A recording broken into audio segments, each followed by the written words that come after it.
On a notre première commande de trophée custom avec Quentin, c'est trop bien.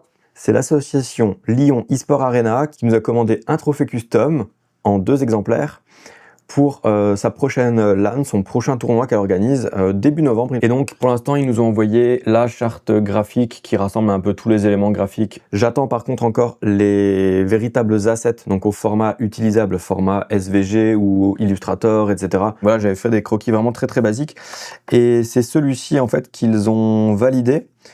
Et donc en fait ce qu'on va faire aujourd'hui, ça va être le premier travail de la journée histoire de bien démarrer la semaine. C'est qu'en fait, je vais repartir de ce tout petit croquis rapide là, fait à l'arrache, et je vais passer sur la tablette. Et en fait, je vais designer réellement ce trophée-là, cette idée.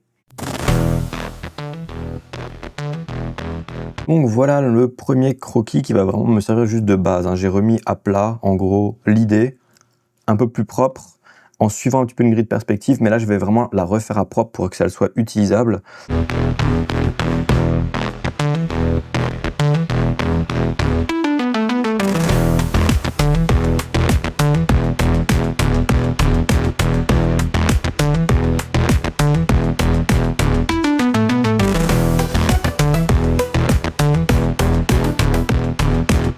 Voilà, comme ça on voit un petit peu mieux.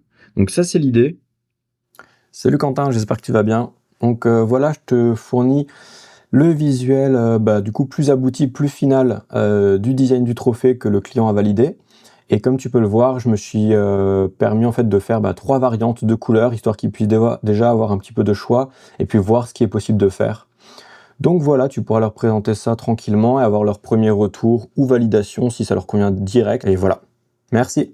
Bon, si tu as vu le vlog de la semaine dernière, tu sais que j'ai commencé un petit peu à utiliser Claude Code en vibe coding pour me créer une petite application, encore à l'état de prototype, qui me permet en fait de récupérer les datas qui sont dans le fichier GPX après une sortie vélo, par exemple, mais ça peut marcher si tu fais du running, de la moto, j'en sais rien, tu vois, un truc comme ça.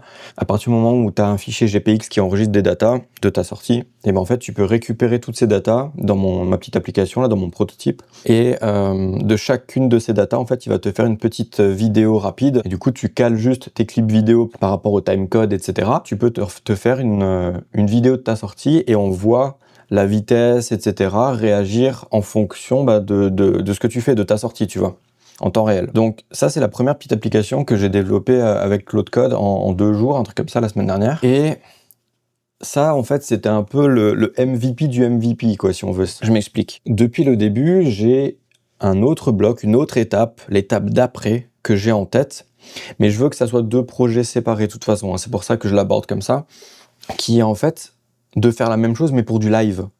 Il y a 2 choses. À l'heure actuelle, quand on veut faire un live stream IRL, donc ce qu'on appelle IRL, c'est tout simplement un stream où tu n'es pas chez toi devant l'ordinateur à travailler ou à jouer à un jeu vidéo, mais tu es vraiment dehors, tu circules, tu te balades à pied, en vélo, en moto, j'en sais rien, mais tu es dehors et donc il faut pouvoir emmener de quoi streamer en itinérance, dehors, de façon nomade, tu vois, comme ça. Pour pouvoir streamer comme ça en live, dehors, IRL, il existe des solutions très chères, très encombrantes, qui s'appellent des IRL Stream Backpack. Il y a des sociétés qui font ça, en fait, et t'achètes tout le pack déjà tout prêt, tout fait, mais ça va te coûter 1000-1500 euros.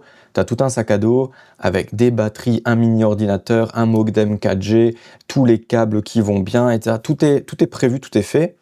Mais par contre, ça coûte 1000-1500 euros et c'est souvent sans la caméra. La caméra, c'est encore toi à côté qui dois te la procurer, que ce soit ton téléphone, une action cam, peu importe, tu vois. Mais le système de streaming en lui-même, un backpack, ça coûte très cher. À côté de ça, il y a le problème que moi, l'idée, c'est de faire des lives à vélo, tu vois, notamment.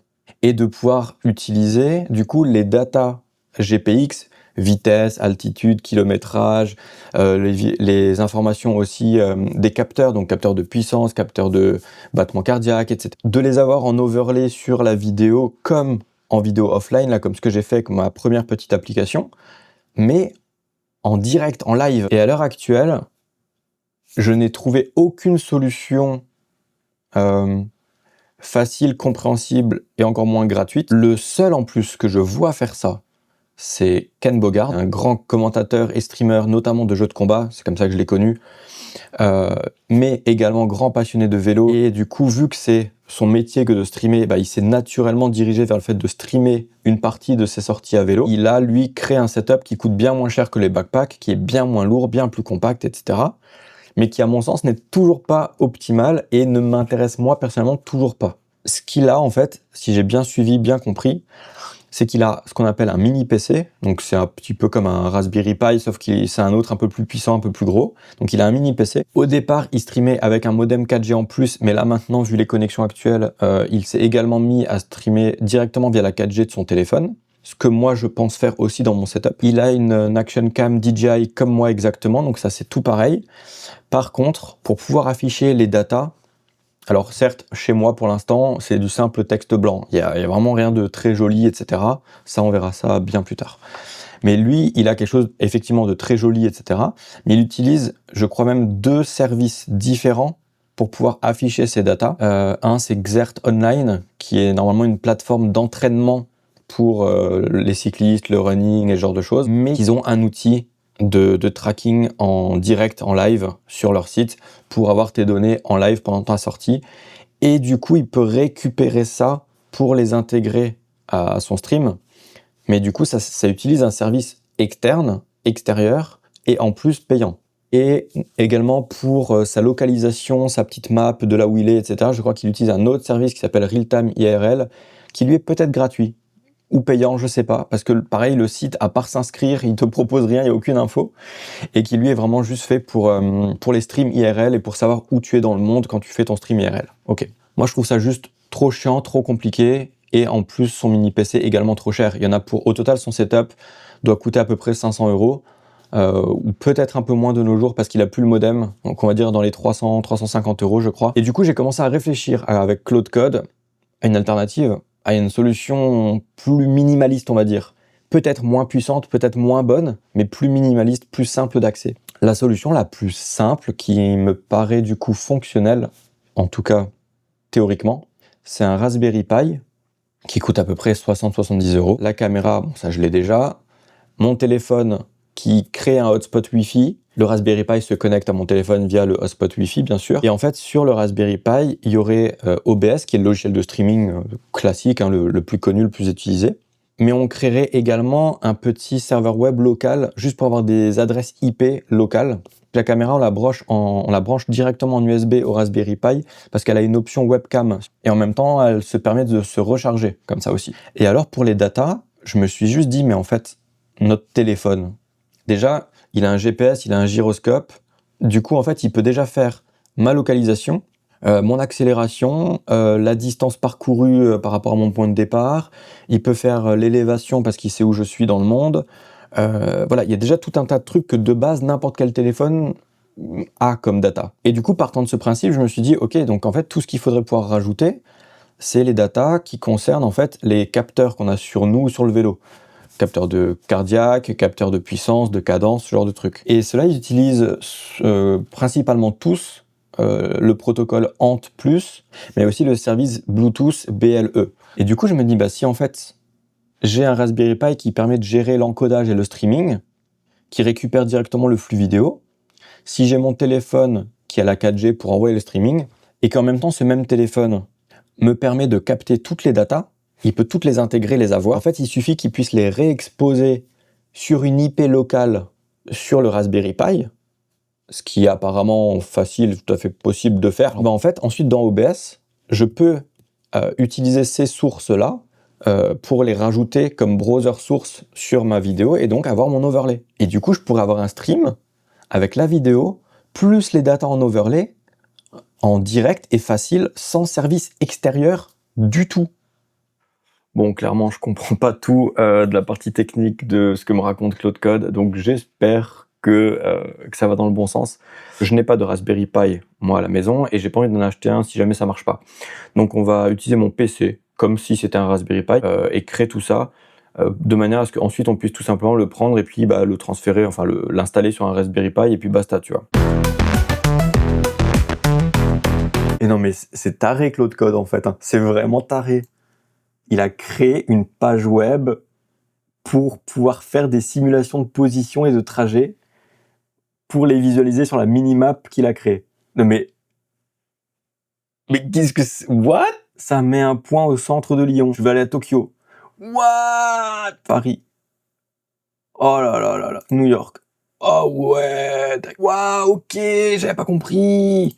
La page de test, en fait, elle permet de simuler également la vitesse, le cardiaque, l'altitude. Ah ouais, ça peuple en fait. C'est des fake data, c'est des placeholders. Oh mais c'est trop bien. Oh là là, mais c'est violent. Franchement, à force de petits tweaks, etc. Regardez, hop. Là, je suis dans OBS. J'ai la minimap, j'ai les kilomètres, la distance parcourue, j'ai la vitesse, j'ai les watts, j'ai la cadence, j'ai le pourcentage de pente et j'ai le cardio. Tout ça en widget dans OBS, en local, c'est ouf quoi. Alors bien sûr, tout fonctionne pas encore parce qu'on n'a pas l'application mobile qui capte toutes ces données pour pouvoir les envoyer sur les widgets. Donc pour l'instant, c'est des données placeholder. Soit il y en a pas, soit c'est du placeholder. Mais il y a tout qui est en place, il y a tout qui fonctionne. J'ai mon dashboard web pour gérer tout ça et le débugger, etc. Après, tout ça sera dans l'appli. Mais là, en 1 heure, quoi. C'est ouf. Franchement, c'est ouf. Oh bah tiens, quelle ne fut pas ma surprise en voyant ce matin que j'ai fait une vente sur mon site et ma marque Modokit. C'est une marque d'accessoires que j'avais créée début d'année, non, l'année dernière déjà, orientée gunpla et modélisme. Donc là, ce matin, j'ai fait une petite vente. C'est pas grand-chose, hein, c'est une petite action base. Mais du coup, on va juste s'en occuper, la préparer et l'envoyer soit cet après-midi, soit demain.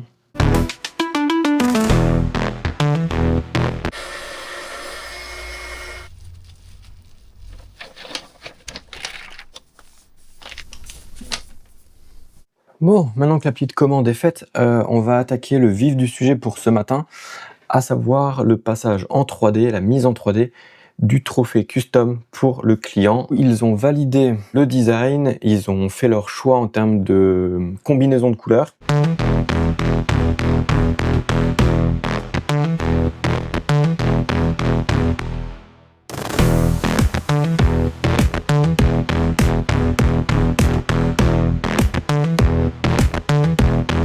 Voilà, c'est pas fini, mais j'ai fait ce qu'il fallait que je fasse aujourd'hui, à savoir, j'ai placé les éléments, j'ai fait ce que moi me semble être une bonne proportion entre les différents éléments. J'ai fait 2 screenshots de ça que j'ai envoyé à Quentin pour qu'il l'envoie au client. Et l'idée, c'est que si les proportions telles quelles entre les éléments sont validées, bah ensuite, moi, je vais pouvoir du coup scaler tout ça de manière uniforme pour que ce soit une taille imprimable, et je vais également du coup prévoir en fait tout le système d'imbrication des pièces les unes dans les autres pour que je puisse les assembler, les coller ensemble. Et je vais également rajouter des chanfreins sur toutes les faces en fait et sur tous les angles, etc. pour qu'il soit beaucoup plus pro, beaucoup plus propre et qu'il y ait un rendu beaucoup plus qualitatif. Du coup, on repart aujourd'hui sur mon application que je Vibecode avec Claude Code. J'avoue que je ne sais plus ce que j'ai dit sur les jours précédents à la caméra, de où j'en suis dans ce projet-là ou pas. Mais à l'heure actuelle, en fait, on est en train de builder des vraies applications, donc des vrais APK que je peux installer sur mon téléphone. Parce qu'on avait remarqué qu'avec la simple version dans l'application Expogo, qui est l'application qui gère les builds d'APK, un peu comme une version un peu de test, ça ne permettait pas d'avoir accès à certaines autorisations que l'application a besoin d'avoir, notamment pour tout ce qui est GPS ou Bluetooth, etc. Parce que c'est le problème du moment, c'est réussir à bien connecter la ceinture cardiaque. Mais qui dit connecter la ceinture cardiaque dit aussi connecter n'importe quel autre device Bluetooth qui envoie des datas. Et du coup, pour ça, on avait compris qu'il fallait passer par une vraie application pour qu'elle ait les vraies autorisations, etc. Et du coup, on est là-dessus. Ça fonctionne pas encore, mais on est là-dessus. Le truc, il a relancé le serveur, donc si là je réactualise normalement, ok. Parfait, le serveur est maintenant démarré. Changer l'URL, sauvegarder. Non. Non. Toujours le même. Je sais pas pourquoi, vraiment, on n'arrive pas à connecter l'application au back-end. C'est le seul truc pour l'instant qui bloque.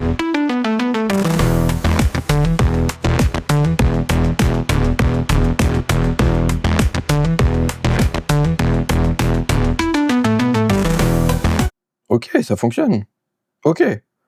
Alors, c'est un peu particulier, mais avec l'application qui permet de gérer le développement de vraies applications, etc. Donc Expo-Go.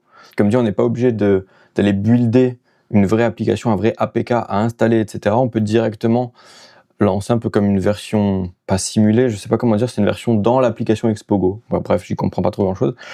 Mais sur cette version-là, ça fonctionne très très bien. Je suis connecté, mon dashboard de mon back-end me prouve bien que le téléphone il est bien connecté, donc c'est excellent.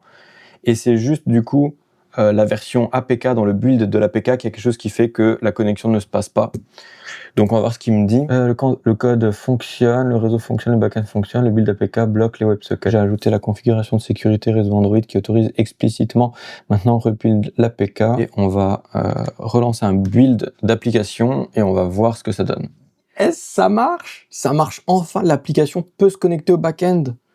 Trop bien. Trop bien. On a notamment implémenté un mode test, un mode simulation dans le back-end qui permet justement de pouvoir un peu plus facilement mettre en place et à jour son overlay dans OBS avec des données fictives mais qui fonctionnent et comme ça on voit les widgets fonctionner et se mettre à jour au fur et à mesure des datas, etc., etc. Ce qui du coup est très pratique. Hop, là on en est à ça, donc on a des widgets qui ressemblent un peu à ça là pour l'instant. Et c'est d'un point de vue CSS qu'il y a des problèmes. C'est le padding n'est pas respecté, l'alignement des textes varie par widget. Je sais pas pourquoi, certains ça fonctionne, certains d'autres pas. Je vais essayer de voir avec lui pour corriger un petit peu tout ça. En attendant, il y a également l'Evo France qui vient de démarrer. L'Evo France, donc ça c'est trop cool. Ce que je vais regarder aujourd'hui, ce soir, demain autant que je peux. Dimanche ça va être un peu plus compliqué, mais j'essaierai de pas me faire spoiler et de regarder ça en rediff. On a un repas de famille ce dimanche et j'y vais à vélo. C'est à Colmar, il y a à peu près 70 km de vélo à faire pour moi. J'ai mon outil qui permet de créer les datas après la sortie, donc pour pouvoir les mettre sur une vidéo, tu sais. Du coup, je pense que je vais essayer, si j'y pense, d'emmener la caméra, de filmer quelques morceaux, etc., de faire comme une mini vidéo de mon trajet à vélo. Trajet qui sera très chiant. C'est une ligne droite, 60 bornes, ligne droite, et 10 km après dans les villages à la fin à Colmar. Donc, il n'y aura pas grand-chose à montrer, mais si j'y pense, je vais essayer d'emmener tout ce matos pour pouvoir faire ça, pour pouvoir en fait réellement tester en conditions réelles, avec le workflow conditions réelles, la mise en place des datas a posteriori sur des rushs vidéo en les calant bien, etc., etc. Et comme ça, du coup, on verra ça ensemble la semaine prochaine. Voilà. Bon week-end à tous. Bonne Evo France à tous. Très important. Allez tous regarder l'Evo France. Et puis moi, je vous dis à la semaine prochaine. Ciao tout le monde.